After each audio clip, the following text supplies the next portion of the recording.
ब्रह्मलोकादाशेषात् आलोकालोकपर्वतात् ये वसन्ति द्विजा देवास्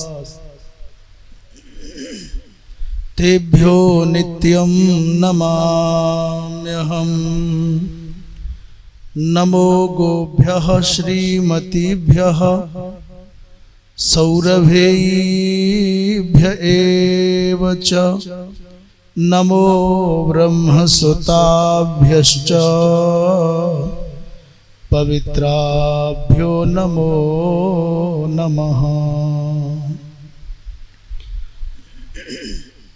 या विद्या शिव केशवादि जननी या वै जगन्मोहिनी या पंच प्रणवद्विरेफनलिनी या चित्कला मालिनी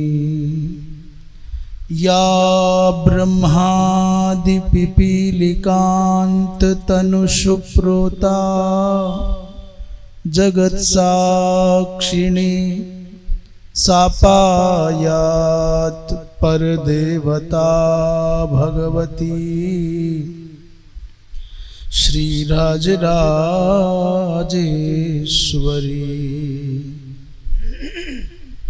कृष्णाय वासुदेवाय हरये परमात्मने प्रणतक्लेशनाशाय गोविन्दाय नमो नमः। रामाय रामभद्राय रामचन्द्राय वेधसे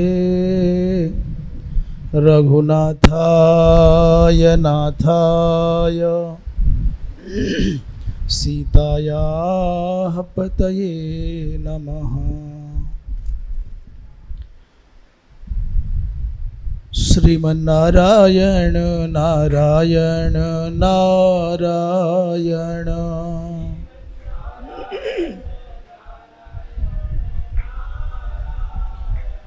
भजमन नारायण नारायण नारायण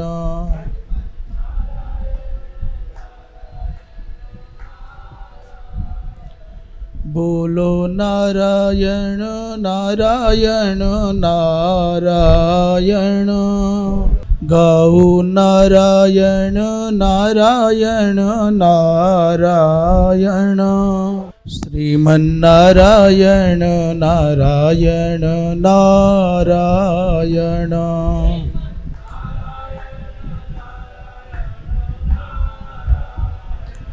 भजमन नारायण नारायण नारायण भजमन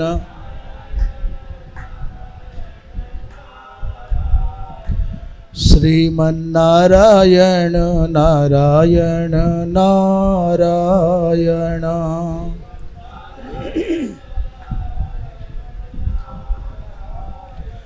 भजमन नारायण नारायण नारायण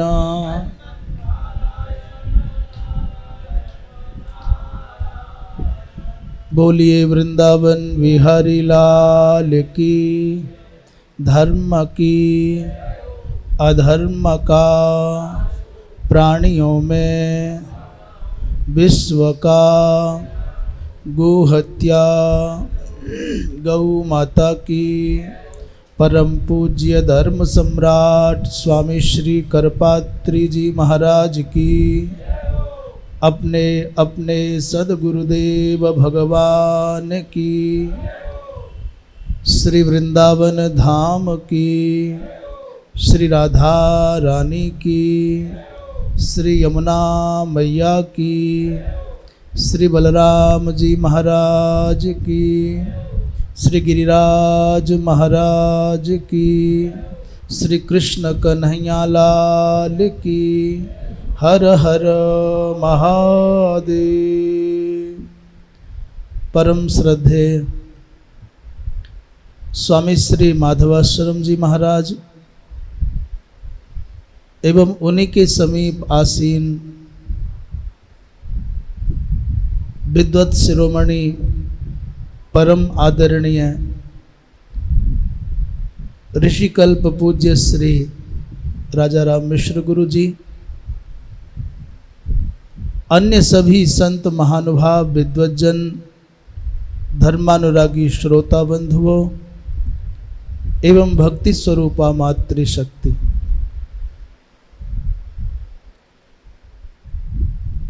प्रातिदैवशिक स्वाध्याय सत्र में श्रीमन महाभारत के माध्यम से जो प्रसंग चल रहा था उसमें विदुर जी महाराज के जन्म का भी उल्लेख आया। कहते यमराज अर्थात धर्मराज ही विदुर के रूप में धरती पर अवतरित होकर आए। वैशंपायन जी महाराज कहते हैं, हे राजन, एक मांडव्य नाम के महर्षि थे जिनका नाम अणिमांडव्य इस रूप में भी प्रसिद्ध हो गया। बभूव ब्राह्मणः कश्चिन मांडव्य इति विश्रुतः। वो मौन तपस्या करते और प्रायः तपस्या के काल में उनको देहाध्यास भी नहीं रहता, देहभान नहीं रहता। एक दिन अनेक चोर राज महल में चोरी करके धन लाए और संयोग की बात है राजपुरुष माने पुलिस अर्थात सिपाही उनके पीछे पड़ गए।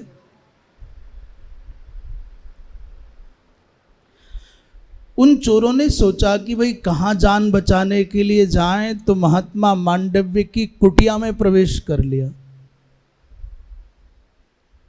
दो बातें विचार में उनके मन में आई होंगी, एक तो महात्मा तो मौन है और महात्मा समाधि में है, इनको क्या पता कौन आया कौन गया।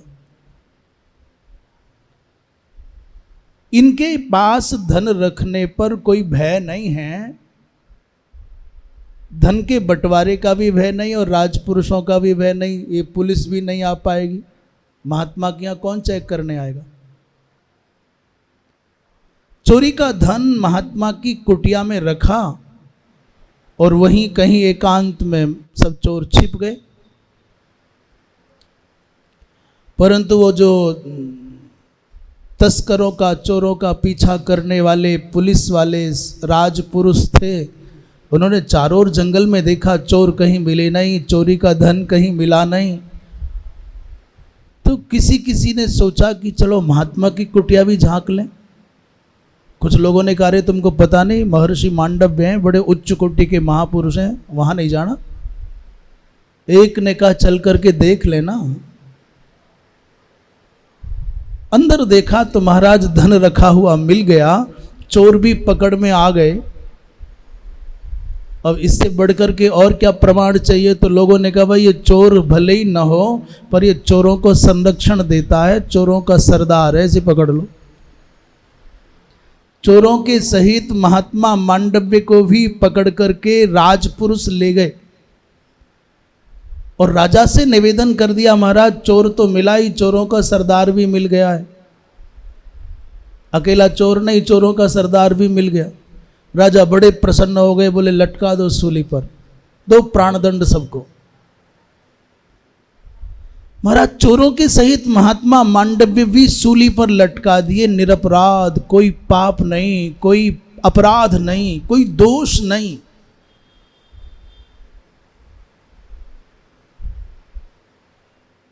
फांसी के फंदे पर लटकाना और सूली पर चढ़ाना दोनों में अंतर है। फांसी का फंदा तो गले में एक फंदा डालो और 1 मिनट में काम हो जाता है, पर सूली पर लटकाना बहुत खतरनाक है।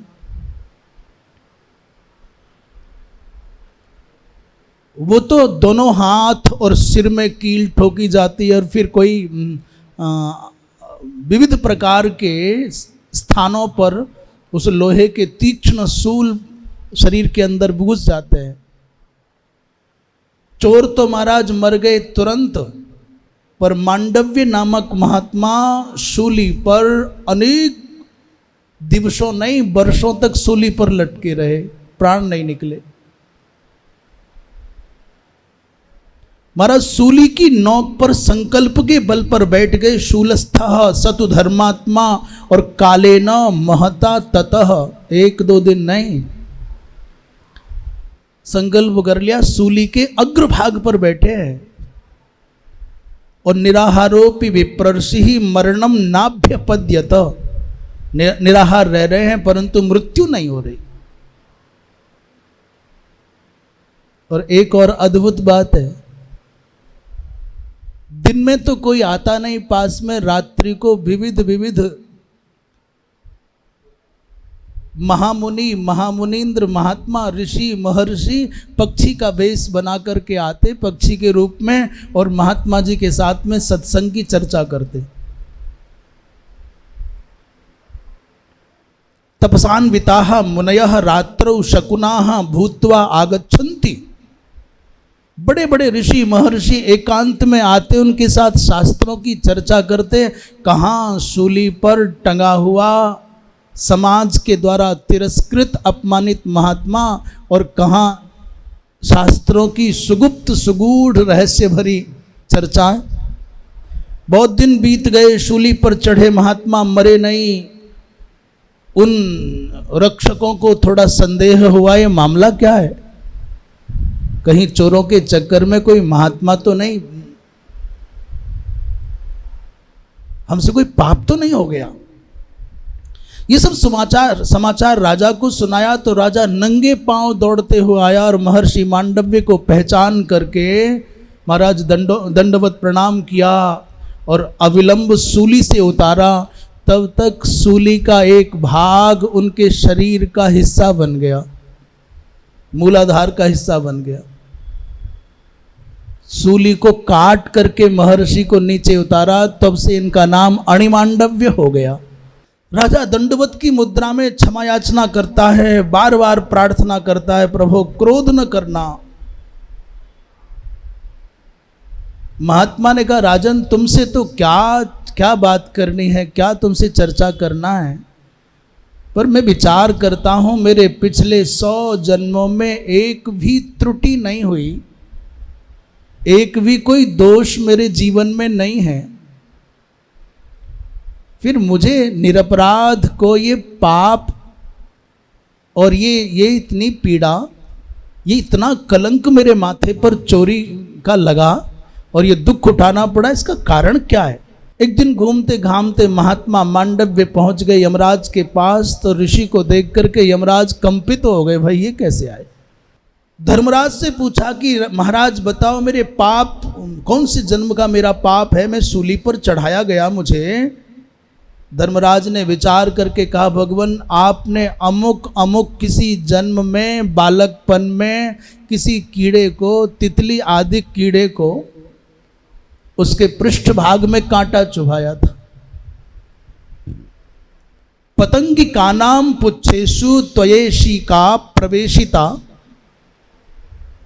प्रभो चाहे शुभ कर्म हो या अशुभ कर्म हो, चाहे पाप हो या पुण्य हो, जो भी मनुष्य के द्वारा कर्म हो गया है वो तो फल दिए बिना विरत हो सकता नहीं। ना भुक्तम क्षीयते कर्म, भैया बिना भोगे कर्म क्षीण नहीं होता। बोलिए वृंदावन विहारी लाल की। जैसे हजारों हजारों गायों की भीड़ में से बछड़ा अपनी माँ को खोज लेता है, यथा धेनु सहस्रेषु और वत्सो बिंदति मातरम, वैसे ही सैकड़ों जन्म पहले किया गया कर्म अपने कर्ता को फल देने के लिए खोज लेता है। इसलिए मनुष्य मात्र को जगते हुए कर्म करना चाहिए, सावधानी से कर्म करना चाहिए।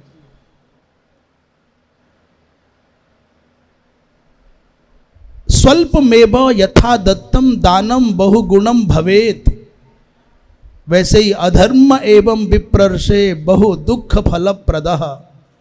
उचित मुहूर्त में उचित स्थान पर सत्पात्र को थोड़ा भी दिया गया दान जैसे अनंत गुणित होकर के प्राप्त होता है, वैसे ही आपके जीवन में थोड़ा भी कोई पाप हो गया, अधर्म हो गया, तो बहुत प्रकार से दुख दे करके वो विरत होता है। अणिमांडव्य थोड़े असंतुष्ट हो गए। अरे धर्मराज, तुमको मनुष्य योनि की परिस्थितियों का ज्ञान नहीं है। छोटा बालक उचित अनुचित को, विधि निषेध को, पाप पुण्य को जानता ही नहीं है।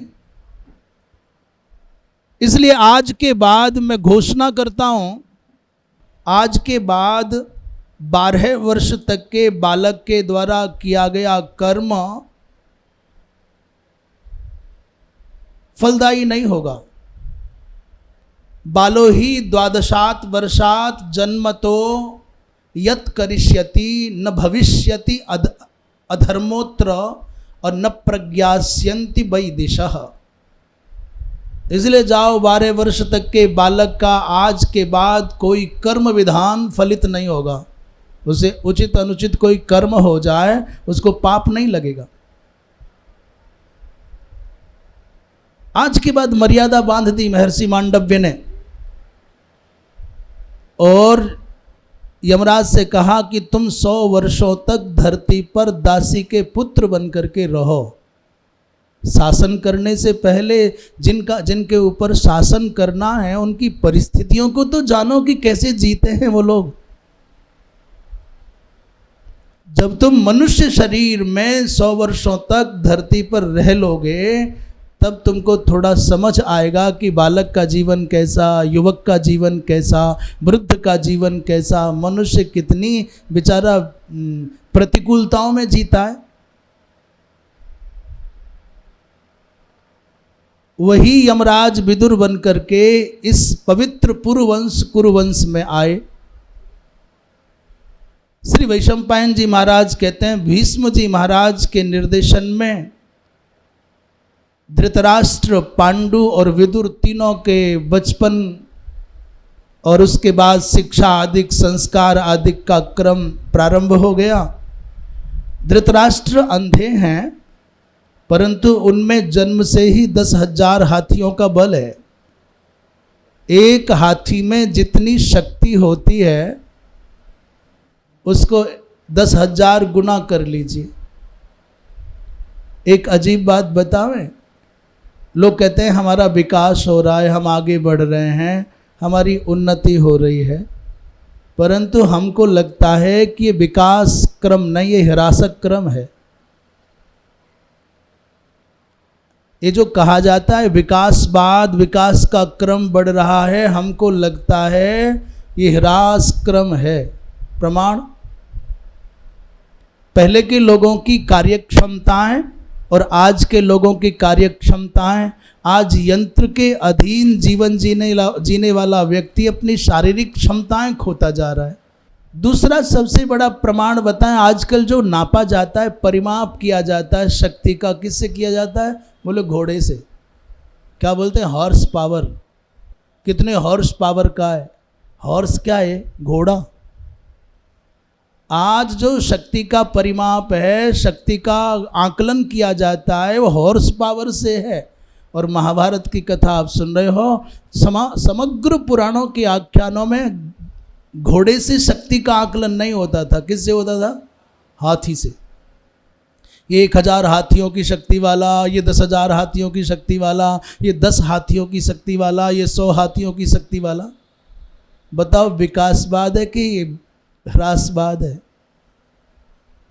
आज भी महाराणा प्रताप के द्वारा प्रयुक्त जो भाला है, जो उनका मुकुट है, जो उनका अपना कवच है, उसके भार को आप देखने लगोगे तो कल्पना से परे की बात लगेगी। कैसे उठाएगा व्यक्ति? और कैसे इतना भार लेकर के युद्ध के क्षेत्र में इतना उत्साहपूर्वक रणांगण में क्रीड़ा करेगा। आज के लोग 10 किलो वजन लेकर के चलना मुश्किल, पहले के लोग 10 किलोमीटर तो पढ़ने के लिए जाएं तो सामान्य बात थी, और आज के बालक यदि आधा किलोमीटर चलना पड़ जाए तो पसीना आ जाए। इसलिए लोचनांध होने के कारण धृतराष्ट्र बड़े होने पर भी राजा नहीं बनाए गए। पांडु धनुर्विद्या में बड़े विशेषज्ञ थे, विदुर के जैसा धर्मवेत्ता ज्ञानी कोई दूसरा नहीं, परंतु इन तीनों के मध्य में जो पांडु हैं वो कुशल नेतृत्व करता भी हैं, बड़े शक्तिशाली भी हैं, बड़े बुद्धिमान भी हैं, प्रजापालक भी हैं। इसलिए विचार विमर्श करके धृतराष्ट्र के स्थान पर पांडु को राजा बना दिया गया। पांडु बड़े सुशील भी, विनम्र भी हैं, अपने बड़े भैया का सम्मान अपने पिता की बुद्धि से करते हैं। और महाभारत के माध्यम से समझें अथवा मनुस्मृति के माध्यम से समझें अथवा सनातन संस्कारों के माध्यम से समझें, हमारी सनातन संस्कृति कहती है कि पिता के न रहने पर अपने बड़े भाई को पिता की दृष्टि से ही देखना चाहिए और पिता के जैसा ही सम्मान करना चाहिए। ज्येष्ठ भ्राता पितृसमो भवति, और बड़े भाई का कर्तव्य जब पिता ना रहे तो अपने छोटे भाइयों को अपने पुत्र की बुद्धि से समझे, देखे उनको। इसलिए बड़े भाई की पत्नी जिसको भ्रातृजाया भावी कहते हैं वो माँ के समान हमारे सनातन संस्कृति में वंदनीय मानी जाती है। इसलिए जो छोटे देवर होते हैं भाभी के भी पांव छूते हैं।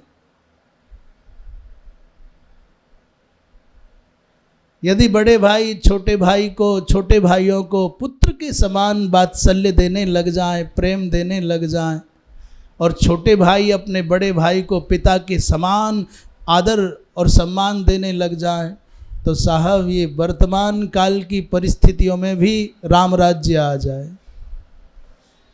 क्या है भिन्नता राम राज्य में और वर्तमान काल की परिस्थितियों में? बोले राम राज्य में संघर्ष भाइयों के मध्य में होता है, और संघर्ष का कारण है सिंहासन। छोटा भाई सिंहासन लेकर के चित्रकूट तक जाने को तैयार है, भैया ये आपका है, और बड़ा भाई उस सिंहासन को लौटा करके कहता है छोटे से भैया ये तुम्हारा है।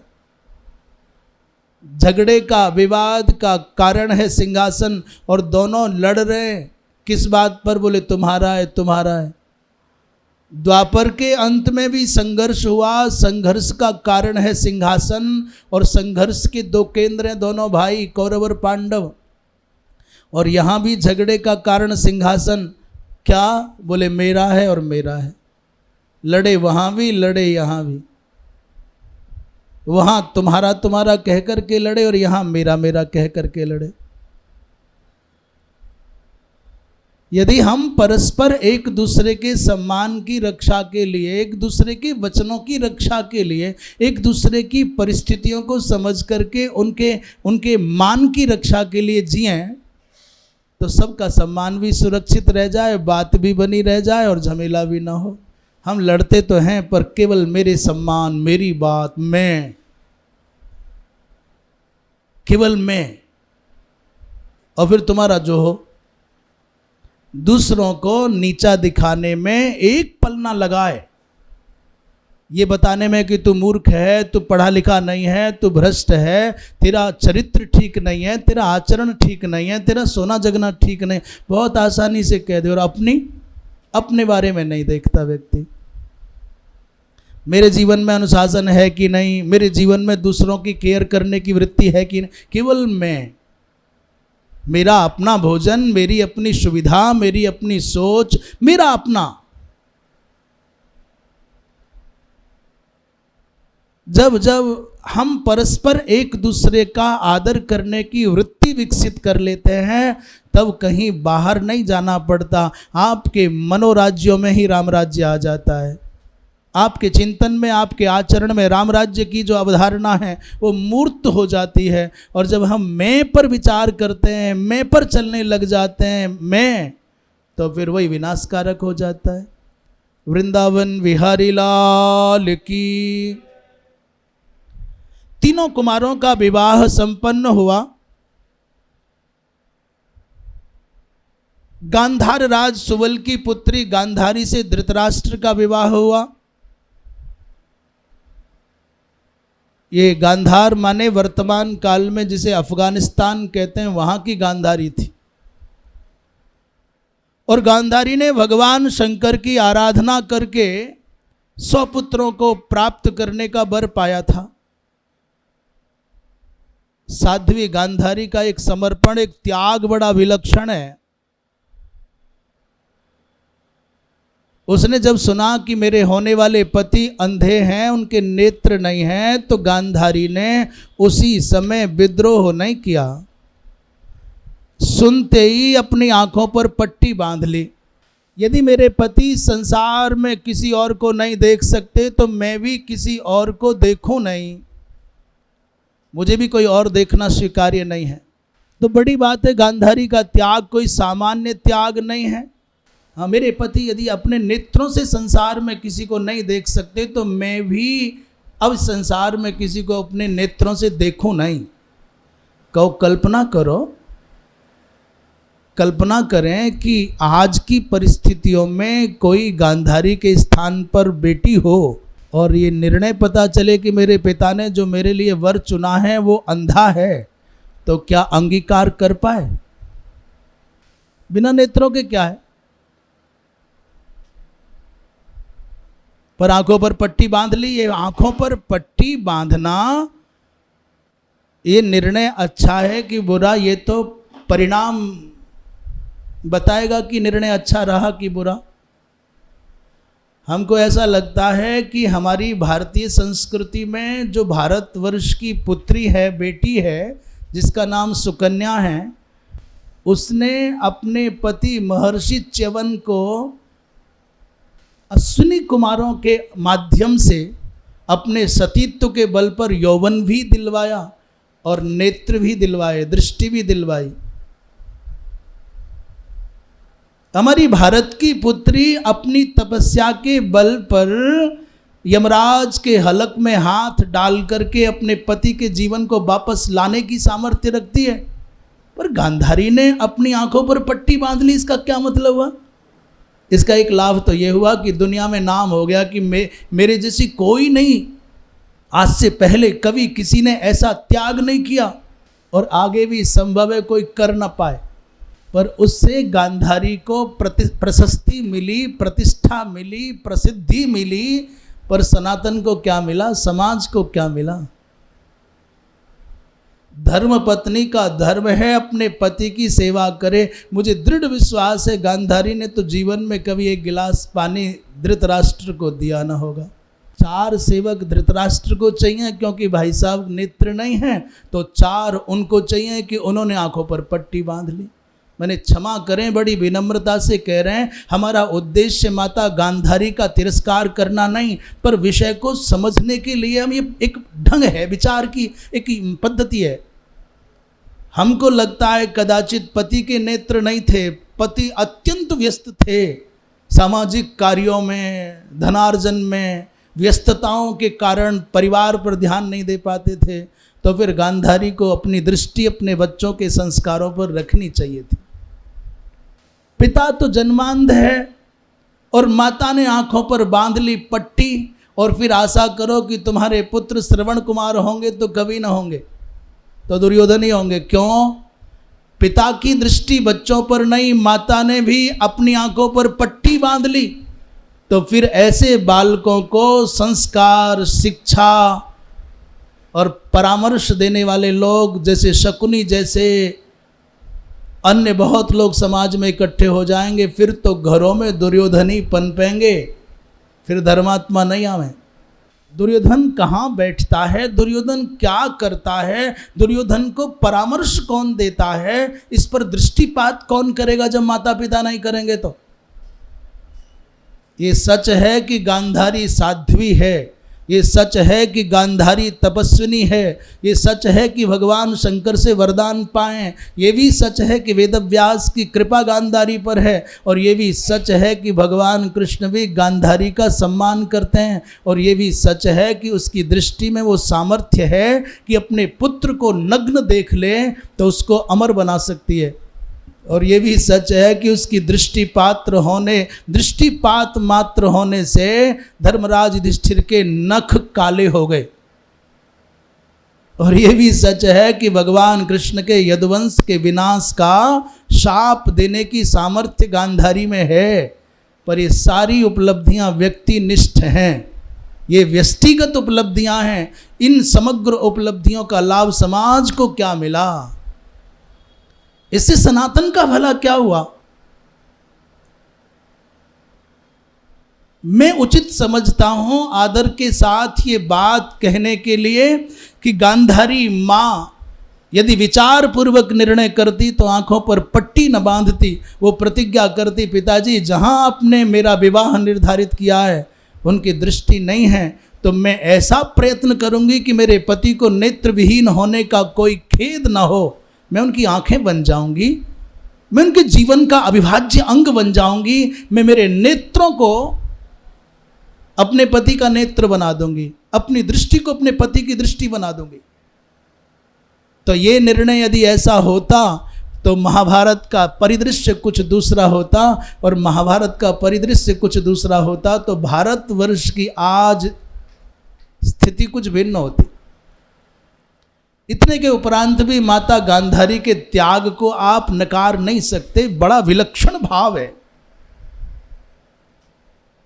सूरसेन की पुत्री वसुदेव जी महाराज की बहन प्रथा अर्थात कुंती भोज की दत्तक पुत्री कुंती के साथ में, माने भगवान कृष्ण की बुआ जी के साथ में महाराज पांडु का विवाह हो गया। माता कुंती बाल्यकाल से बड़ी विलक्षण, कुंत शब्द यहाँ तीक्ष्णता का वाचक है, तत्परता का वाचक है, जागरूकता का वाचक है। वो सत्कर्म में बड़ी विशिष्ट भावना रखती थी, इसलिए उनका नाम कुंती हो गया। करे नहीं भाई, कुंती भोज के द्वारा पालित हैं इसलिए उनका नाम कुंती हो गया। और प्रथा नाम अर्थात इनका जो उदात्त भाव है उसके कारण इनका नाम प्रथा पड़ा। विवाह संपन्न हुआ। बचपन में माता कुंती के जीवन की दो घटनाएं बड़ी विलक्षण हैं। एक तो एक बार दुर्वासा जी महाराज कुंती भोज के यहाँ चातुर्मास्य करने के लिए आए। महाराज को आया देख करके कुंती भोज डर गए, अब क्या करें भाई, इन्हें कौन संभालेगा 4 महीने। 4 महीने तक दुर्वासा जी महाराज असंतुष्ट न हो, रुष्ट न हो, प्रसन्न बने रहें। वरदान की तो बाद की बात है, पहली तो उपलब्धि यही है कि वो नाराज नहीं हुए हैं। कौन संभाले? पूरे के पूरे राजभवन में सन्नाटा छा गया, कोई तैयार नहीं है महात्मा की सेवा में रहने के लिए। एक व्यक्ति मरखनी गाय के पास जाने के लिए कौन तैयार हो? दूध सबको चाहिए परंतु मारने वाली गाय के पास जाने को कोई तैयार नहीं। उस समय बहुत लघुवी छोटी अवस्था कुंती की। उसने कहा पिताजी आप चिंता ना करें, मैं हूं ना। अपने पिता की चिंताओं को दूर करने वाली कुंती जैसी पुत्रियां यदि भारतवर्ष के घर घर में हो जाएं, अपनी पुत्रियों को लेकर के चिंतित होने वाले माता पिताओं से तो संसार के सब घर भरे। पुत्री का जन्म ही कहते हैं चिंता देने के लिए ही है, कहाँ कैसे कब क्यों। पर धन्य कुंती अपने पिता की चिंता को दूर करने के लिए कहती है मैं हूं ना पिताजी, और मैं आपको वचन देते हूँ महर्षि दुर्वासा कभी असंतुष्ट ना होंगे, कभी रुष्ट ना होंगे, मैं ऐसा कोई अवसर नहीं आने दूंगी। महाराज इतनी तत्परता से सेवा की माता कुंती ने कि दुर्वासा जी महाराज अत्यंत प्रसन्न हो गए। जब जैसा उनके मन में आवश्यकता की अनुभूति होती महर्षि दुर्वासा को, उससे पहले द्वार पर कुंती खड़ी होती। नहाने के लिए जल चाहिए या जो भी संसाधन चाहिए, उनके मन में संकल्प उगता, उससे पहले कुंती खड़ी है।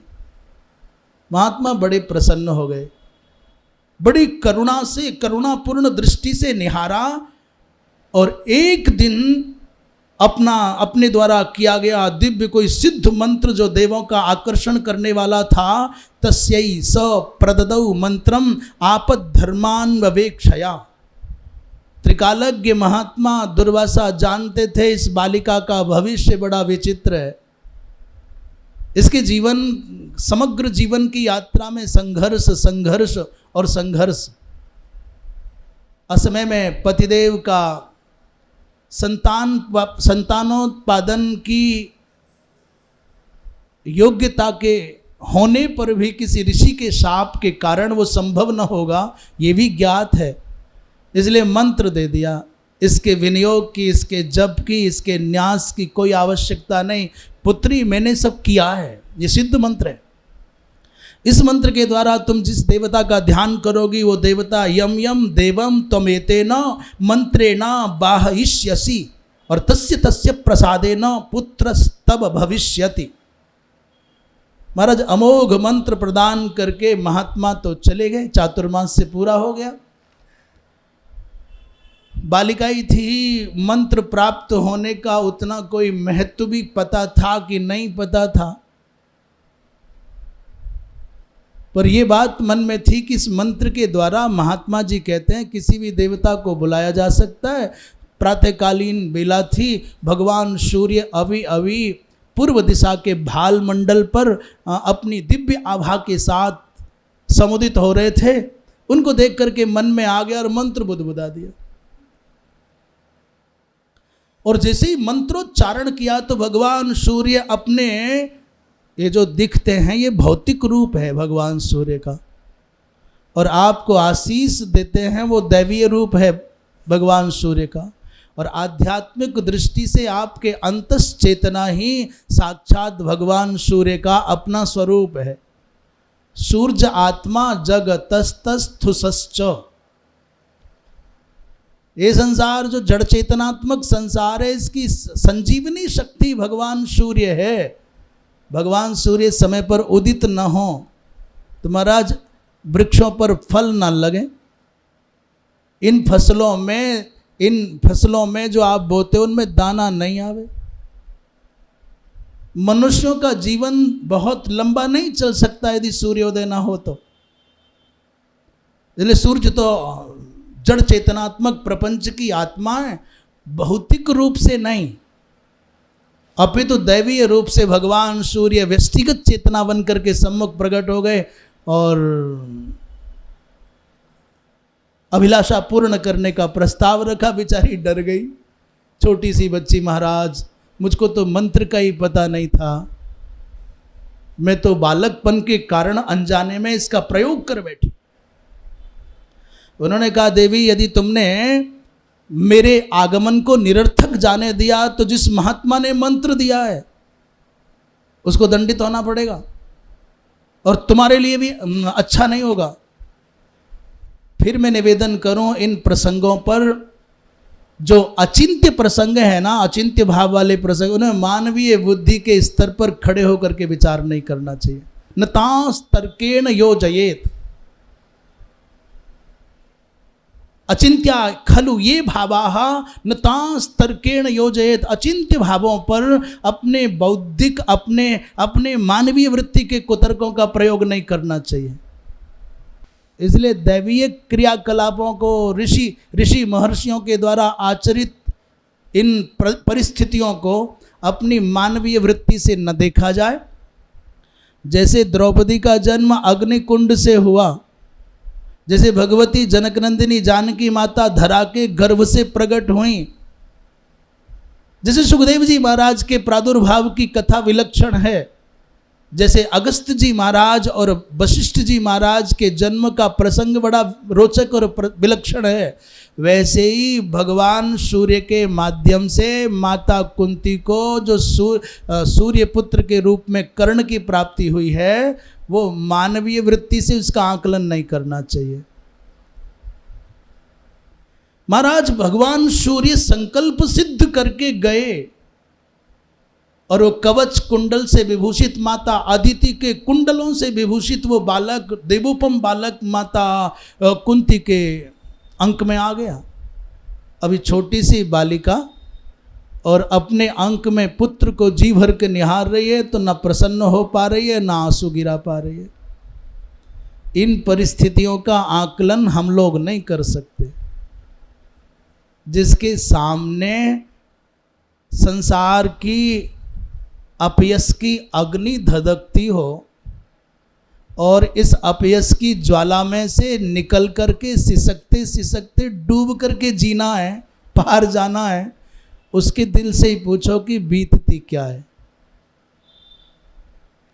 और गजब की बात यह है, जो आकंठ पाप के दलदल में डूबे रहते हैं वो निर्णायकों की भूमिका में रहते हैं कि पापी है कि पुण्यात्मा, ये अधम है कि ये श्रेष्ठ है, ये धर्मात्मा है कि दुरात्मा है। हमने सुना कि किसी महिला से कोई अपराध बन गया, गांव की पंचायत ने अपराध करने के परिणाम स्वरूप निर्णय दिया कि सब गांव के लोग पत्थर मार मार करके इसको मार डालें, पत्थर मारें। बड़े खुश हो गए लोग, किसी को मारना हो, किसी का अपमान करना हो तो बड़ी जल्दी उत्सव मनाते हैं। लोग तैयार हो गए, बढ़िया बढ़िया पत्थर छांट छांट करके लाए और पत्थर मारना आरंभ कर दिया। चारों ओर भीड़ खड़ी है, तमाशा बना है, हा हा हू हो रहा है, तालियां बज रही हैं और पत्थरों पर पत्थर बरसाए जा रहे हैं। उसमें एक महात्मा भी दूर खड़ा तमाशा देखता था। लोगों ने कहा तुम भी मारो ना, पापिनी है, बेविचारिणी है, मारो पत्थर। उसने कहा भाई पत्थर तो मैं भी मारूं, परंतु एक मेरा निवेदन है, पहले मेरी बात सुन लो। तुम भी मारो पत्थर, हम भी मारेंगे पत्थर, सब मारें, और सच है इसको जीने का कोई अधिकार नहीं है, पर एक निवेदन है, पहला सबसे पहला पत्थर वो मारे जिसने अपने जीवन में आज से पहले कोई पाप नहीं किया है। मारो ना, पत्थर मारेंगे, हम भी मारेंगे, पर पहला पत्थर उसको मारना है कि जिसके जीवन में कोई दोष नहीं है, दुर्गुण नहीं है, त्रुटि नहीं है, कोई पाप नहीं हुआ है। मारो पत्थर। कौन मारेगा पहले? महाराज लोगों के हृदय कांप गए, हाथों से पत्थर नीचे गिर गए, आंखों के आगे अंधेरा छा गया और एक एक करके भीड़ छटने लग गई। रह गई अकेली वो महिला जो दुनिया के द्वारा तिरस्कृत और दुनिया के द्वारा अपमानित और पीड़ित, जिसके जीवन की संभावनाएं नहीं बची थी। महात्मा ने कहा पुत्री, जो चला गया वो चला गया, वो लौट के नहीं आता, जो शेष बचा है उसको संभालो। अब लो नसानी, अब ना नशे हो, इस मंत्र को आप अपने जीवन का मूल मंत्र मान करके और भगवत प्रीति अर्जित करने के लिए, भगवत प्राप्ति के लिए जीवन आरंभ करो। संसार को प्रसन्न करने के लिए तो तुम्हारे जीवन का अधिकांश भाग चला गया, पर संसार प्रसन्न नहीं हुआ, क्योंकि पत्थर मारने वालों में तुम्हारे भी अपने थे, और मुझे तो लगता है तुम्हारे ही अपने थे, पराये पत्थर मारने क्यों आवेंगे। एक संत का आशीष पाकर के उस महिला ने अपने जीवन की यात्रा नए ढंग से आरंभ की। तो ये संसार तो बेचारी कुंती के सामने पूरी आग का, अग्नि का, धधकती ज्वाला का सामने पूरा समुद्र है। संसार क्या कहेगा? उस तेजस्वी बालक को, देवोपम, देव दुर्लभ कांति से विमंडित मुखमंडल वाले बालक को देख करके त्यागने का मन नहीं होता, पर संसार की परिस्थितियों को देख करके बेचारी गोद में रख नहीं सकती। लोक लाज से पीड़ित उस बालिका ने अपनी धाय के सहयोग से उस बालक को गंगा जल में प्रवाहित कर दिया। बाद में जिसको अधिरथ और राधा, इन दोनों ने पुत्र की कामना से भगवान सूर्य की प्रार्थना करते गंगा में इस बालक को पाया और अपना पुत्र मान करके पालन किया। उन्होंने प्रसन्न होकर के इस बालक का नाम वसुसेन रखा। कर्ण बचपन में भगवान सूर्य की बड़ी तन्मयता से उपासना करते और प्रातःकाल से लेकर के सूर्योदय से लेकर के महाराज मध्याह्न तक तो सूर्योपस्थान करते। उसके अनंतर ब्राह्मणों को अभीष्ट पदार्थों का दान करते। भूतल पर ऐसा कुछ नहीं था राजन जो ब्राह्मणों को देने का प्रकरण आए तो कर्ण को सोचना पड़ जाए। उस समय संसार में ऐसा कोई पदार्थ नहीं था कि ब्राह्मण मांगने आए और कर्ण कहे ठहरो, सोच लें, विचार लें, बात कर लें, फिर करते हैं। नादेयम ब्राह्मणेषु आसीत किंचित वसु महीतले। और तो कहाँ तक कहें, भगवान सूर्य ने यद्यपि सावधान कर दिया कर्ण को, देखो तुम्हारे पास इंद्र तुम्हारे कवच कुंडल मांगने आएंगे, ब्राह्मण का वेश बना करके आएंगे, मना कर देना नहीं। भगवान सूर्य ने ये पुत्र भाव से प्रभावित होकर के कर्ण को सावधान किया कि तुम्हारे कवच कुंडल चले गए तो तुम पर क्या बचेगा। और कर्ण सोचने लगे मन में कि मेरी प्रतिज्ञा है, मेरे द्वार पर ब्राह्मण असली या नकली। अभी तो हमारी समस्या क्या है, हमको यदि प्रसाद बांटने की जिम्मेदारी मिल जाए ना, कथा के बाद, मंदिर के बाद, कहीं हमारी 2 आँखें 200 आँखों के बराबर काम करने लग जाती हैं, हमारी सारी इंद्रियां सक्रिय हो जाती हैं। दोबारा कौन आ गया रे, 4 चिनौरी बांटनी है और सायरन बज जाता है, दोबारा ले रहा है।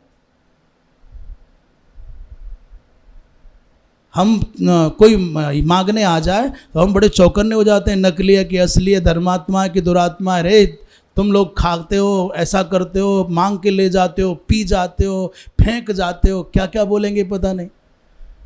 पर धन्य है कर्ण जिसकी प्रतिज्ञा है कि असली और नकली का विचार नहीं करना है।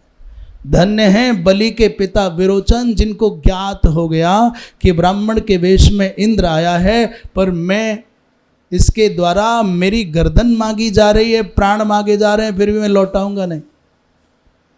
और सुनो, धन्य है जरासंध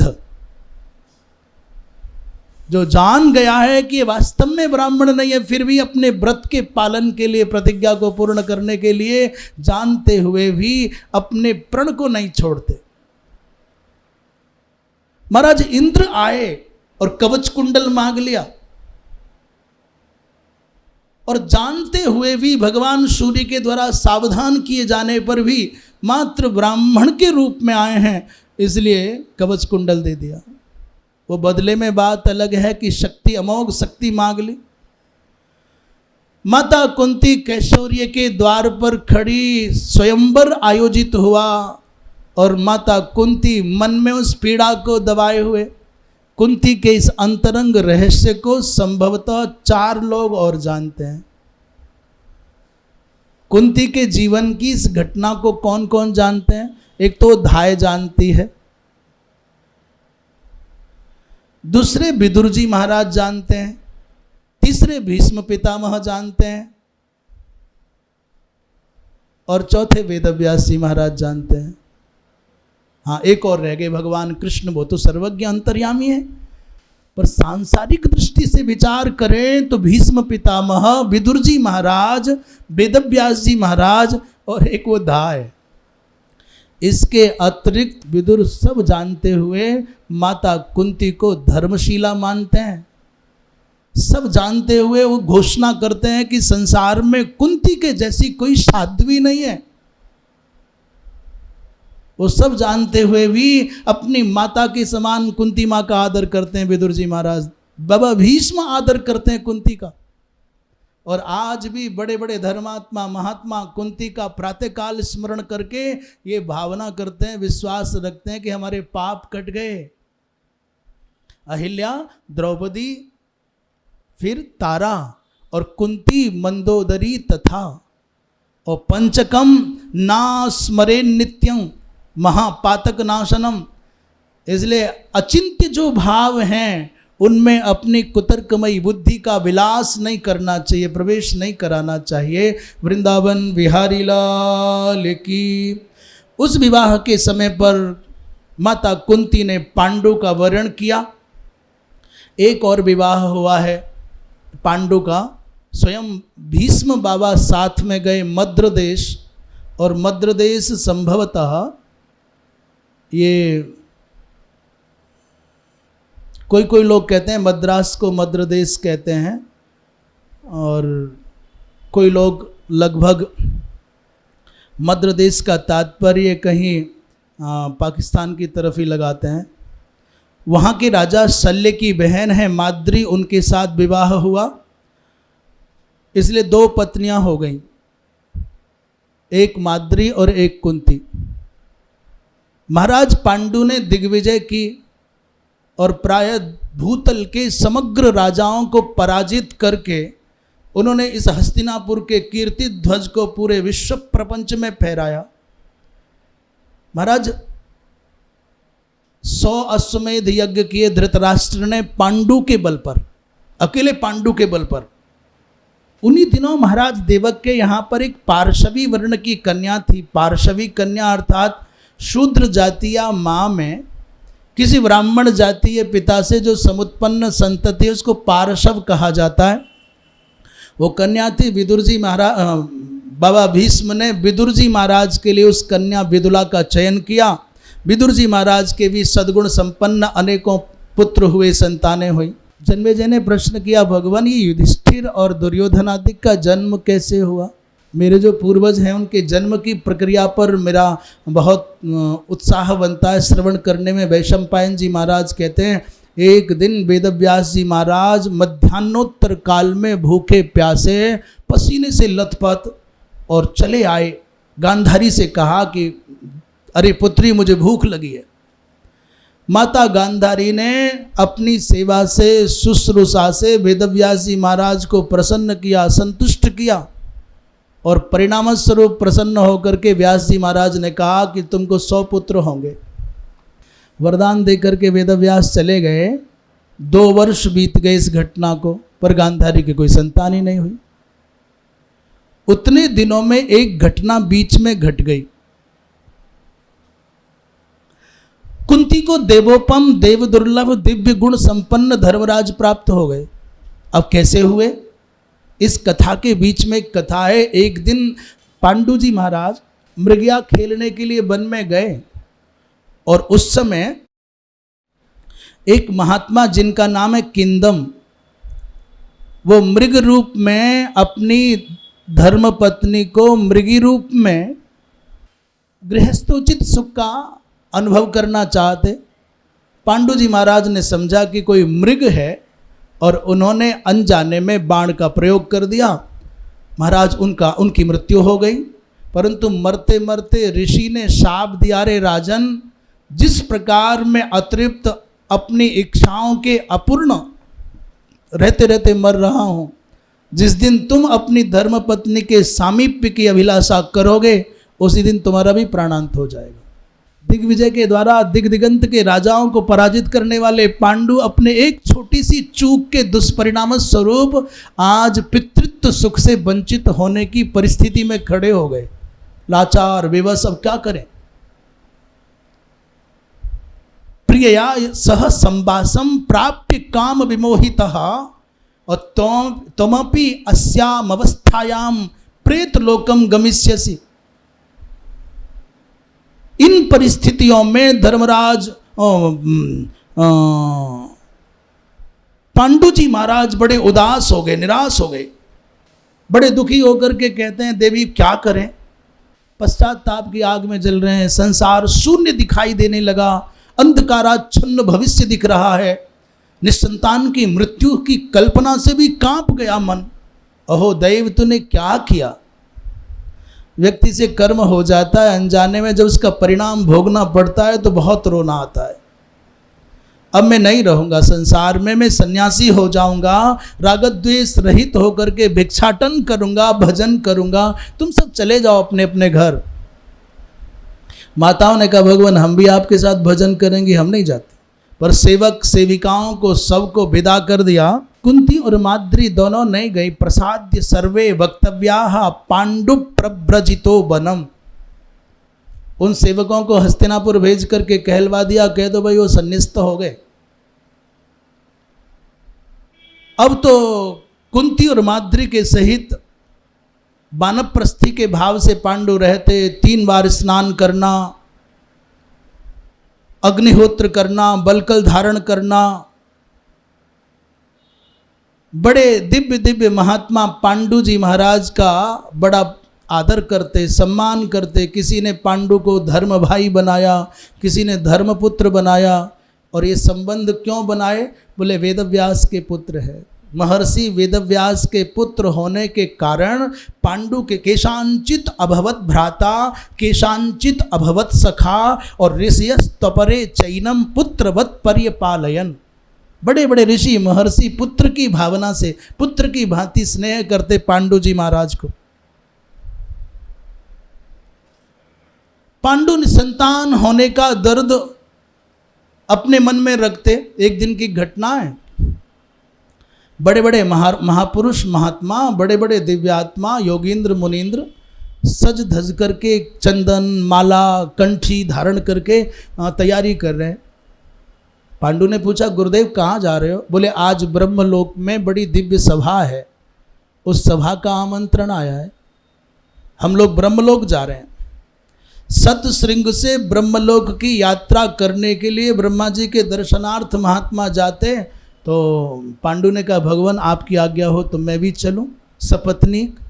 उन्होंने कहा, भाई माद्री और कुंती ये बालिका हैं, ये बहुएं हैं, इनको बड़ी कठिनाई होगी, इतनी दूर तक जाने में बहुत कठिन होता है, तुम रहने दो। ये तो किसी ने कहा नहीं कि तुम निस्संतान हो सो नहीं जा सकते, पर मन के अंदर किसी कोने में ये तृष्णा, ये प्यास, ये पीड़ा। ऋषि बोले, घबराओ मत, तुमको दिव्य तेजस्वी संतान होगे, एक नहीं 5 पुत्र मिलेंगे, तुम प्रयत्न करो, चिंता मत करो। पांडु सोचते हैं कि कैसे संतान होगी, ऋषि का शाप लगा है और बिना संतान के मरने पर अप्रजस्य गतिर्नास्ति। भैया अपुत्रस्य गतिर्नास्ति, देवी भागवत में आया, यहाँ अप्रजस्य गतिर्नास्ति और सर्गो नैवच नैवच। ये बात यद्यपि आपाततः सही लगती है कि अपुत्र की गति नहीं है, परंतु भैया असंख्य असंख्य प्राणियों ने निस्संतान होकर के भी अपने भजन के बल से भगवत प्राप्ति की है। ये बात पूरी सच नहीं है, सांसारिक दृष्टि से सच है अपुत्रस्य गतिर्नास्ति, क्योंकि पुम नामक नरक से त्राण करने में पुत्र की भूमिका है। पर पहले पुम नामक नरक में जाओ और फिर वहाँ से त्राण करने के लिए पुत्र का, आज के पुत्र क्या करेंगे? श्राद्ध में निष्ठा नहीं, तर्पण उनको आता नहीं, श्राद्ध और तर्पण में उनकी श्रद्धा ही नहीं, पितृ कर्म में उनकी कोई आस्था ही नहीं। आज की शिक्षा के प्रभाव से कुसंस्कारी बालक हैं, पुत्र है कहाँ, बेटा और लड़का है। बेटा माने जो बड़ा होते ही बांटने की बात करे, और लड़का जो थोड़ा समझदार होते ही लड़े झगड़े, ये क्यों किया वो क्यों किया, ऐसा नहीं कर सकते, आंखें दिखावे। वो लड़का है, पुत्र तो है ही कहाँ। पुत्र तो वो है जो जीवितो वाक्य करनात् और छयाहे भूरि भोजनात् और गयायाम पिंड दानात् च त्रिभिर पुत्रस्य पुत्रता। ये 3 गुण आप में नहीं है तो क्षमा करें, आप कुछ भी हों पर पुत्र नहीं हो सकते। माता पिता संसार में हो तो उनके शब्दों का अनुशासन नहीं, उनकी आज्ञा का पालन, ये बात नहीं, उनकी दृष्टि का अनुशासन होना चाहिए। वो देख करके मात्र आदेश करें और हमने मान लें। और मैं तो कहूँ कि नहीं, दृष्टि की भी आवश्यकता नहीं है, उनके मन के भावों के अनुरूप हमारा जीवन अनुशासित हो, तो ये प्रथम पुत्र का लक्षण है। माता पिता की भावना के अनुरूप आचरण करने वाला प्रथम कोटि का पुत्र, माता पिता के दृष्टि के अनुशासन को मानने वाला मध्यम कोटि का पुत्र, और माता पिता की आज्ञा का यथावत, शाब्दिक आज्ञा का यथावत पालन कर लेने वाला जो पुत्र है, सम्माननीय है, पूज्य है, वो भी, पर सत्पुत्रों की कोटि में सबसे नीचे है। 4 बार कहने पर भी कोई मान ले तो आज के समय में ग्रेड अभी थोड़ा नीचे ले आते हैं। कोई 4 बार कहने पर भी संतान बात मान ले तो आज के समय में उसको फर्स्ट क्लास के नंबर दे देना, A ग्रेड आज के समय। और 10 बार के कहने पर भी जो ना माने उसे तो पुत्र मानना ही नहीं। बोले मातु रुच्चार एव सह, वो तो माता पिता का मलांश है। जैसे मलमूत्र का विसर्जन कर लेने पर कोई ध्यान नहीं दिया जाता, बस वैसा ही। महाराज 4 प्रकार के ऋण हैं मनुस्मृति में, 3 प्रकार के ऋणों की। तो क्या बात कर रहे थे? बोले पुत्र के द्वारा। भैया पुत्र तो तभी माना जाए जब जीते जी माता पिता के अनुशासन में रहे, उनकी भावनाओं का आदर करना आ जाए। और जिस दिन उनका वो जो छया है भूरी भोजनात्, उस पितृ निमित्तक पुष्कल प्रचुर मात्रा में अन्नदान करे, श्रेष्ठ जनों को आमंत्रित करे सम्मान पूर्वक, और गया में वर्ष के अनंतर गया में जाकर के पिंडदान करे, और फिर ब्रह्म कपाली आदि का भी जो विधान है उसका अनुपालन करे, और तन निमित्तक भागवत आदि का भी आश्रय ले। यहाँ पर 4 प्रकार के ऋण बताए जाते हैं मनुष्य मात्र पर महाभारत में। मनुस्मृति में 3 बताए जाते हैं। क्या है? पहला देव ऋण, ऋषि ऋण, पितृ ऋण 3, या चौथा मनुष्य ऋण भी बता रहे हैं। यज्ञ के द्वारा यज्ञस्तु देवान प्रीणाति, देव ऋण चुकाने का एक ही उपाय है। क्या? बोले यज्ञ। और ये महायज्ञ आदि तो बाद की बात है। श्रौत यज्ञ और स्मार्त यज्ञ ये बाद की बात है। ये जो 5 महायज्ञ प्रतिदिन घर में होते हैं वो भी उसी का अंगभूत है। ऋषि ऋण स्वाध्याय और तपस्या के द्वारा, स्वाध्याय तपसा मुनीन, और पितृ ऋण श्राद्ध तथा पुत्रोत्पत्ति के द्वारा, पुत्रैहि श्राद्धैहि पितृश्चापि। और मनुष्य ऋण कैसे चुकाया जाता है? बोले दया भावेन आनिशंसेन मानवान। पांडु जी महाराज सोचते हैं मेरे जीवन में 3 ऋण तो अब नहीं बचे। देव ऋण से मुक्त हूँ मैं, और मनुष्य ऋण से भी मैं मुक्त हूँ, मैं ऋषि ऋण से भी मुक्त हूँ, पर अभी एक ऋण शेष है, पितृ ऋण। उसको कैसे चुकाऊँ? वृंदावन विहारी लाल की। अनेकों प्रकार के पुत्रों की कल्पना, स्वयंजात, प्रणीत, दौहित्र, पौनर्भव, कानीन, भागिने, अथवा दत्त, कृत, कृत्रिम, सहोढ़ और ज्ञाति रेता, हीन योनिज। हमें क्या करूं? अपने पति को इन प्रतिकूल परिस्थितियों में पीड़ित देख करके कुंती माता ने अवसर जान करके विनम्रता पूर्वक अपने बचपन की वो घटना सुनाई। महर्षि दुर्वासा का आशीर्वाद, उनके द्वारा प्रदत्त मंत्र। क्या करूं भगवान? आपकी जो आज्ञा हो वो करूं। पांडु जी महाराज ने कहा, देवी धर्म से बढ़कर के संसार में कोई बड़ी उपलब्धि नहीं है, इसलिए धर्म का आवाहन करो। जिसके जीवन में धर्म का मूल हरित है, सिंचित है, उसके जीवन में सब कुछ सुरक्षित है। धर्म मूलाधार है सृष्टि का। इसलिए अपने पतिदेव की आज्ञा मान करके माता कुंती ने मंत्र का उच्चारण किया और धर्मराज प्रकट हो गए। और धर्मराज के अनुग्रह से युधिष्ठिर जी महाराज माता कुंती के अंक में आ गए। वृंदावन विहारी लाल की। अभी गांधारी के प्रसंग को स्मरण में रखना, 2 वर्ष हो गए, अभी कुछ हुआ नहीं। महात्मा जी आशीर्वाद देकर गए, अभी कछु हो नहीं। कई महात्मा ऐसे ही तो आशीर्वाद ना दे गए। और उतनी देर में सूचना मिल गई गांधारी को कि कुंती को पुत्र हो गया। इतना अमर्ष, इतना आक्रोश, इतनी ईर्ष्या, छाती कूटने लग गई। ये क्या हो गया? बड़ी मैं और बड़ा राजपुत्र हो गया कुंती के यहाँ, अर्थात राज्य का अधिकारी तो आ गया। राजवंश की ये परंपरा है कि जो ज्येष्ठ पुत्र होता है वही राज्य का अधिकारी होगा। तो इतनी पीड़ा हुई मन में, महाराज उसने अपने जो गर्भाशय था, उदर था, उस पर पाषाण का प्रहार किया गांधारी ने।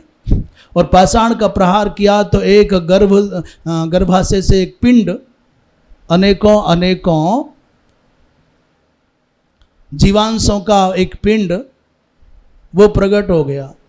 और इस घटना का व्यास जी महाराज को ज्ञान हो गया। वो दौड़े चले आए। वेद व्यास जी महाराज ने कहा, पुत्र ये क्या किया तुमने? फिर 100 के उस मांस पिंड से, गर्भाशय से निःसृत जो जीवांश पिंड थे उनमें से एक एक को निकाल करके 100 घृत कुंभ, उनमें एक एक पिंड को, एक एक अंश को रखा।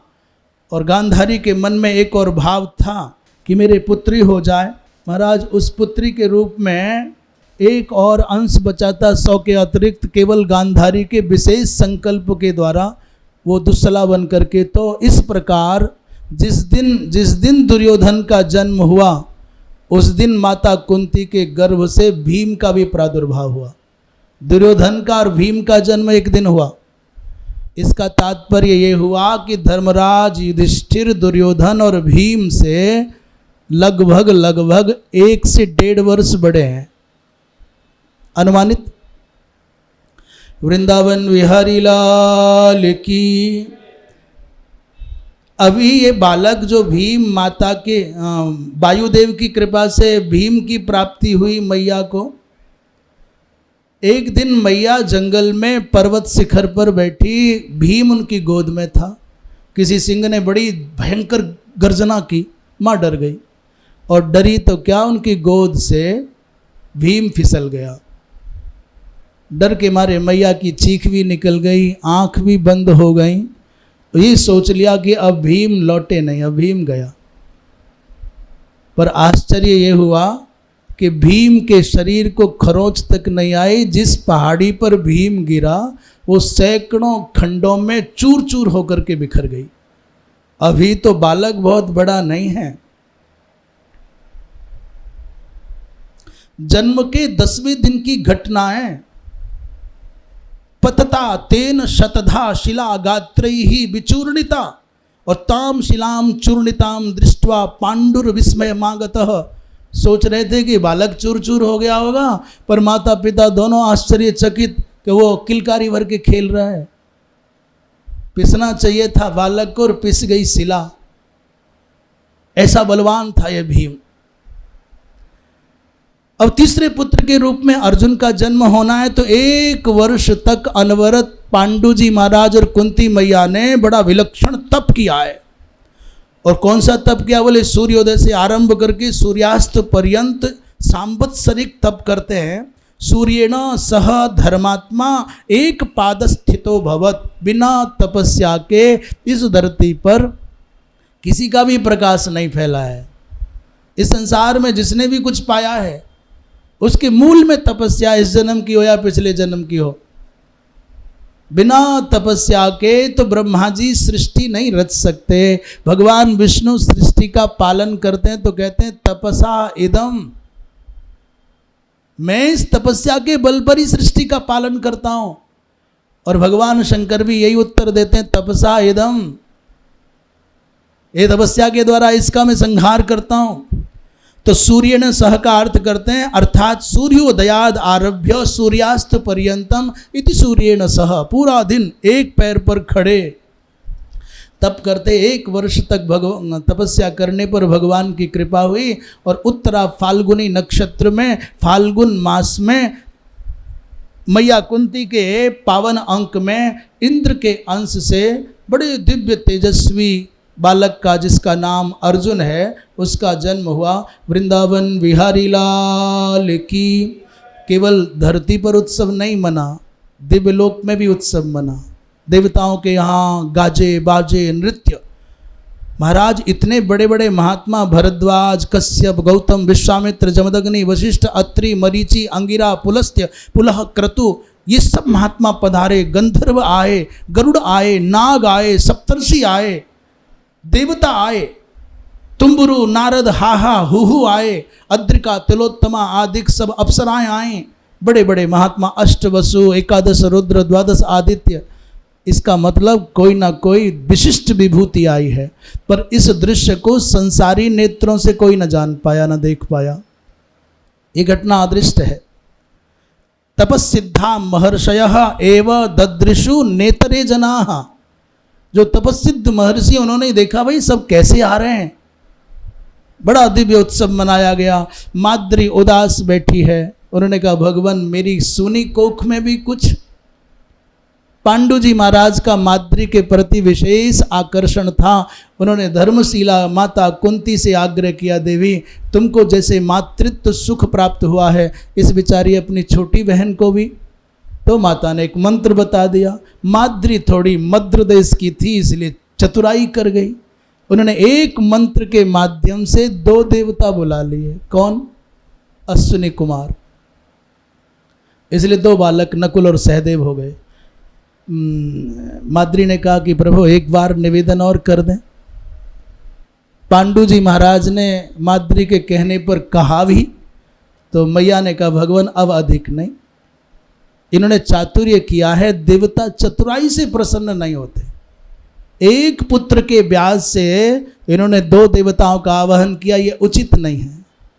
क्षमा करें, आपकी आज्ञा का उल्लंघन नहीं करती, परंतु दैवीय विधान के अनुसार। महाराज एक दिन पांडु जी महाराज मानवीय भाव से, कभी वातावरण के उद्दीपन के कारण मन में भाव आ गया और माद्री के पास में पहुंच गए। उसका परिणाम इस संसार की यात्रा उनकी पूर्ण हो गई, शरीर छोड़ दिया। पति के मर जाने पर बड़ा विषम वातावरण, दोनों चिंतन करती हैं हम दोनों शरीर छोड़ करके पति के साथ जाएं, चिताधिरोहण करें। माद्री इस मामले में जीत गई। कुंती ने कहा मैं ज्येष्ठा हूँ, मेरा पहला धर्म बनता है, अधिकार बनता है। माद्री ने कहा बहन मैं मानती हूँ आप मेरी माँ जैसी हैं, गुरु जैसी हैं, पूज्या हैं, वंदनिया हैं, श्रेष्ठा हैं, ज्येष्ठा हैं, पर एक बात बताऊं, आप अवस्था में भी बड़ी और गुणों में भी बड़ी हैं। मुझे चिंता इस बात की नहीं है कि आप चिताधिरोहण करके पुण्य कमाएं कि मैं कमाऊं। मुझे चिंता इस बात की है कि कदाचित आप इस धर्म यात्रा को संपन्न करके चली गई तो मैं इन बच्चों का पालन पोषण समबुद्धि से कर पाऊंगी कि नहीं कर पाऊंगी, ये मुझे भरोसा नहीं। बहन मैं आप अपने दोनों पुत्रों में और आपके 3 पुत्रों में एक समान दृष्टि रख पाऊंगी कि नहीं, ये मेरे मुझे विश्वास नहीं मेरे ऊपर, पर आप पर भरोसा है। मैं न रहूंगी तो आप अपने 3 पुत्रों के सहित मेरे दोनों पुत्रों को दो दृष्टि से नहीं देखेंगे। मैं उचित पालन पोषण ना हम त्वमिव पुत्राणाम समर्था धारणे, तथा बहन मैं तुम्हारे जैसी सामर्थ्य वाली नहीं हूँ, तुम्हारे जैसा धैर्य मुझ में नहीं है, तुम्हारे जैसी मुझ में समता नहीं है। न चाप्यहम वर्तयंती निर्विशेषम सुते सुते और वर्तयामी चरिष्यामी वृत्ति मारिये चरिष्यामी स्पृशे देनस तथा च माम। मुझे डर लगता है अपने मन पर, मैं उनको समान भाव से स्नेह न कर पाऊंगी। हे माँ तुम में वो सामर्थ्य है, तुम में वो धैर्य है, इसलिए तुम इनको पिता का भी और माता का भी दोनों का स्नेह दे पाओगी। आपका रहना इनके लिए आवश्यक है। और जाने से पहले माद्री ने अपने दोनों बालकों नकुल और सहदेव का हाथ धर्मराज के हाथ में देकर के कहा, आज के बाद कुंती माता तुम्हारी माँ और धर्मराज युधिष्ठिर तुम्हारे धर्म पिता हैं। मैं तो केवल धाय थी। कुंती माता अहम धात्री युष्माकम तो पिता मृतः, तुम्हारे पिता मरे हैं पर माँ तुम्हारी कुंती है। पर युधिष्ठिर पिता ज्येष्ठ चतुर्नाम धर्मतः सदा, चारों के लिए पिता, संसार के लिए पिता मरे पर तुम्हारे लिए पिता धर्मराज के रूप में हैं। ऐसा कह करके माद्री अपने पति के साथ परलोक का वर्ण कर रही है। वृंदावन विहारी लाल की। विषय ये है, क्या आज तो खैर संवैधानिक दृष्टि से लोकतांत्रिक परिस्थितियों में सती की चर्चा करना भी कहते हैं अपराध है, पर क्या ये कोई अच्छी बात थी? कोई मर गया तो मर गया, किसी के मरने पर अपने प्राणों को त्यागा जाता है क्या? अपने शरीर को जलाना कोई बड़ी समझदारी है क्या? कितना नृशंस, कितना क्रूर कर्म, कितनी कठोर भावनाएं कि जीते जी व्यक्ति अपने समग्र जीवन को आग लगा दे। कितना विचित्र लगता है। कदाचित किसी के मन में इस सतीत्व के भाव के प्रति ऐसे दुर्भाव आते हों कि नृशंस है, कठोर है, निंदनीय है, अमानवीय है, तो मैं निवेदन करूं शरीर का करोगे क्या? जिस शरीर का हम बड़ा लालन पालन करते हैं, अभिरक्षण करते हैं, वो हमारे अनुसार रहता है क्या? हमारे अनुशासन में रहता है क्या? हम उसको संभाल पाते हैं क्या? ये तो बूढ़ा भी होता है, ये निर्वीर्य भी होता है, ये निराभ भी होता है, और ये मरता भी है। और जब मरना ही है, जिस व्यक्ति को ये विश्वास हो, जिस व्यक्ति को ये विश्वास हो कि मेरे जीवन में सच्चरित्रता निर्बाध गति से रहेगी, मैं अपनी पवित्रता को विखंडित न होने दूंगी, तो उनको तो पवित्रता पूर्वक सन्यासी के समान नियमों का, सन्यासी का तात्पर्य कपड़े बदलना नहीं, सात्विकता पूर्वक एकादशी आदि का व्रत करते हुए, भूसैया माने भूमि पर शयन करके, बिना किसी मंडन आदि अलंकार आदि को धारण किए ये जीवन जीना, साधना पूर्वक जीवन जीना, ये उचित है। पर ये शरीर स्थायी नहीं, यौवन सौंदर्य स्थायी नहीं। शास्त्र की मर्यादा के अनुसार स्त्री का शरीर पति के अतिरिक्त अन्य किसी भी व्यक्ति के द्वारा ना तो स्पृश्य होना चाहिए। भोग दृष्टि से कोई माता के शरीर का स्पर्श भी करे, ये अनुचित है। जिनकी अपने मन पर, वृत्तियों पर संसार के दुष्प्रभाव का कोई प्रभाव नहीं पड़ेगा मेरे मन पर, जिनको ऐसा भरोसा है, उनको साधनात्मक दृष्टि से सात्विक जीवन जीने के लिए रहना चाहिए। जो पुत्रवती हैं, जिनको पुत्रों का, बच्चों का पालन करना, उनको भी रहना चाहिए। अन्यथा तन मन की पवित्रता बनाए रखने के लिए सतीत्व अनुचित नहीं है। बाकी जिसकी जैसी समझ में आए, ये सनातन परंपराएं आज की बनाई हुई नहीं है और मनुष्यों की बनाई हुई नहीं है। इसके कितने पुण्य हैं, इसका कितना लाभ है, ये हम सामान्य बुद्धि वाले लोगों की समझ में नहीं आ सकता। वृंदावन विहारी लाल की। भीम और दुर्योधन एक ही दिन जन्म हुआ दोनों का, पर दुर्योधन का जिस दिन जन्म हुआ, भीम के जन्म के समय दुंदुभी बज रही उत्सव मनाया जा रहा है, और दुर्योधन का जन्म होता है तो हस्तिनापुर में पहली घटना, गीदड़ हुआ हुआ हुआ करके पूरे के पूरे राजभवन को घेर करके खड़े हो गए। अग्निशालाओं की अग्नियां अपने आप बुझ गईं। रासभा राव सदृशम रुराव च ननाद च, और तंखराह प्रत्यभाषंत गृध्रयो गृध्र गोमायुबायसाह, कौआ गीध गोमायो गीदड़, इन सब ने पूरे राजभवन को घेर लिया। इतनी भयंकर आंधी आने लग गई, और सबसे पहला प्रश्न पुत्र हुआ है सुनते ही, सबसे पहला धृतराष्ट्र का प्रश्न सुन लीजिए। लोग कहते हैं महाभारत क्यों हुआ? महाभारत इसलिए हुआ, उसने कहा अपि मे पुत्रो राजा भविष्यति। धृतराष्ट्र का सबसे पहला प्रश्न ये है, विदुर मेरा ये पुत्र जो हो गया है राजा बनेगा ना? राजा बन पाएगा क्या? अपि राजा भविष्यति। विप्रों के सहित, महात्माओं के सहित विदुर जी महाराज ने कहा, महाराज इसके लक्षण तो बताते हैं, अपशकुन बताते हैं, कुल का महाविनाश करने वाला है। आप अपना कल्याण चाहते हैं, अपने वंश का कल्याण चाहते हैं, अविलंब इस दुरात्मा का परित्याग कर दीजिए, नहीं तो तुम्हारे वंश का विनाश यही करेगा। त्यजेनम एकम शांतिम चेत कुलस्य छसी भारत।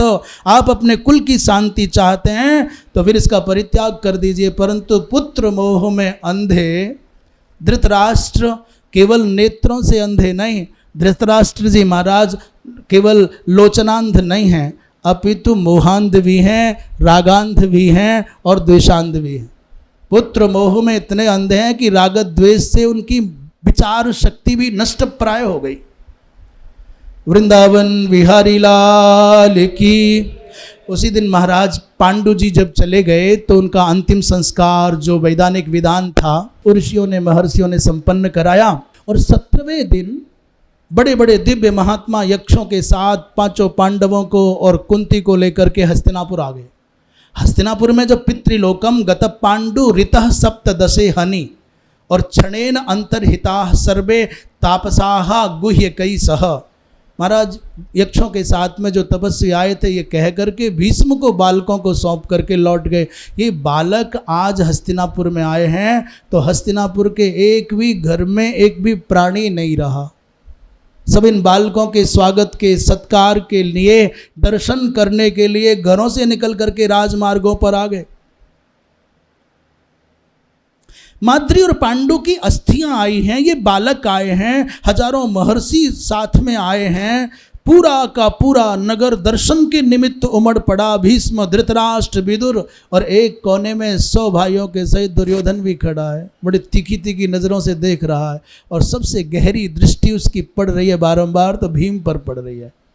अपने प्रतिद्वंदी को जल्दी मन पहचान लेता है। ये भीम 5 भाइयों में सबसे बड़े दिखते थे। सब वृत्तांत सुना करके महात्मा चले गए। हस्तिनापुर में गंगा के तट पर बाबा भीष्म के नेतृत्व में मार्गदर्शन में पांडु का पुनः संस्कार संपन्न हुआ। अस्थियों का वैदिक रीति से दाह संस्कार हुआ। भू, हिरण्य, वस्त्र, गौ आदि दान किए गए। वैशंपायन जी महाराज कहते हैं उसी समय माता सत्यवती से, अंबिका और अंबालिका से वेदव्यास जी महाराज ने कहा अब यहाँ रहने योग्य समय नहीं बचा। जो घर में घटने वाला है वो देख करके तुमको अच्छा नहीं लगेगा, इसलिए घर छोड़ दो। वेदव्यास जी कहते हैं स्वह स्वह पापिष्ठ दिवसाः और पृथ्वी गत यौवना माँ द्राक्षी त्वम कुलस्यास्य घोरम संक्षय मात्मना। मैया अब घर के विनाश को अपनी आंखों से मत देखो, निकल चलो। महाराज व्यास जी महाराज के साथ में मैया सत्यवती उनकी दोनों बहुएं वन में गईं। तपस्या करते करते अपने जीवन को संपन्न कर लिया। भीम थोड़े अब बड़े हो गए हैं और उनका एकमात्र एक सूत्री कार्यक्रम, सब कौरवों को इकट्ठा करते, चलो चलो गंगा नहाने चलते हैं, आओ आओ भाई आओ। तो सब बड़े से भीम के साथ में लिपट सिपट छोटे छोटे कौरव और गंगा जी में ले जाए, बोले नाव डुबकी लगाओ, एक के सर पर चढ़ बैठे। जब वो बिल बिलाए तब छोड़े, कहते फल खाने भैया, बोले चढ़ जाओ पेड़ पर। बालक 10-20 कौरव चढ़ जाए और नीचे खड़ा खड़ा भीम हा हा हा करके पेड़ को हिला दे तो फल कम टपके, भाई साहब ज़्यादा टपके, कौरव नीचे गिर जाए, हाथ पैर टूटे, चोट लग जाए। कोई ऐसा अवसर भीम नहीं छोड़ते। कंपयते द्रुमान और शिरस्तु योधयामा से 2 बालकों को पकड़ता है और दोनों के सर पकड़ करके भिड़ा देता है। और चकर्ष भूमौ पैर पकड़ करके खींचने लगता है।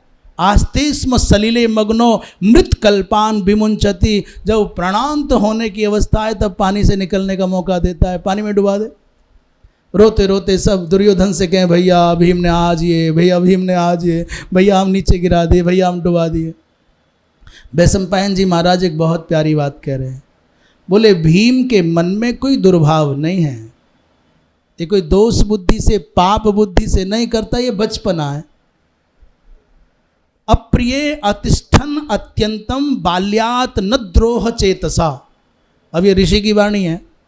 भीम के मन में ये द्रोह बुद्धि नहीं है कि इनको मारना है। अभी तो बचपना है, आनंद है, खेल है। जैसे कोई बड़े बूढ़ों को हंसाते हैं, चिढ़ाते हैं, हंसी बनाते हैं। ताऊ ले बतासो, ताऊ खीर खाएगो। तो ये जो चलती है ना गांव में, जो व्यक्ति जिस बात से अधिक चिढ़ता है लोग आनंद और मनोरंजन की भावना से उसको ज़्यादा उछालते हैं, परंतु द्रोह बुद्धि से नहीं। भीम के पराक्रम से त्रस्त कौरव बार बार दुर्योधन को प्रेरित करते। एक दिन दुर्योधन ने पाप बुद्धि ने निर्णय कर लिया ये मोटू बहुत खाता है, इसको मीठा बहुत स्वीकार्य है, लड्डू और खीर पसंद है, इसलिए चलो भाई गंगा के किनारे उत्सव मनाएंगे। कपड़े के भवन बनाए गए, टेंट लगाए गए। वस्त्र भवन माने प्रमाण कोटि तीर्थ में गए। दुर्योधन ने भीम को धोखे में डाला और खीर में विष मिला दिया। विषम प्रक्षेपयामास भीमसेन जिघांसया। भीमसेन को मारने की भावना से विषाक्त खीर पिलाई और इतना ही नहीं, लताओं में, पताकाओं में, रज्जू में बांध करके भीम को गंगा जी में डाल दिया। समझ लो मर गया। चुपचाप घर आ गए। माता कुंती ने देखा युधिष्ठिर है, अर्जुन है, नकुल सहदेव, भीम कहाँ है? माँ नहाने गए थे, पता नहीं, खोजा नहीं मिला। दुर्योधन से पूछा, पता नहीं कहाँ गया, कहीं खाके सोता होगा। सब जगह देख लिया पर भीम नहीं मिला। कुंती माता तो आज लगता है मेरा जीवन चला गया। विषेणा चौ परितांगो निश्चेष्ट पांडुनंदन, और वो जल में डाला तो डूबते डूबते डूबते डूबते भीम पहुंच गए रसातल में, सर्पलोक में।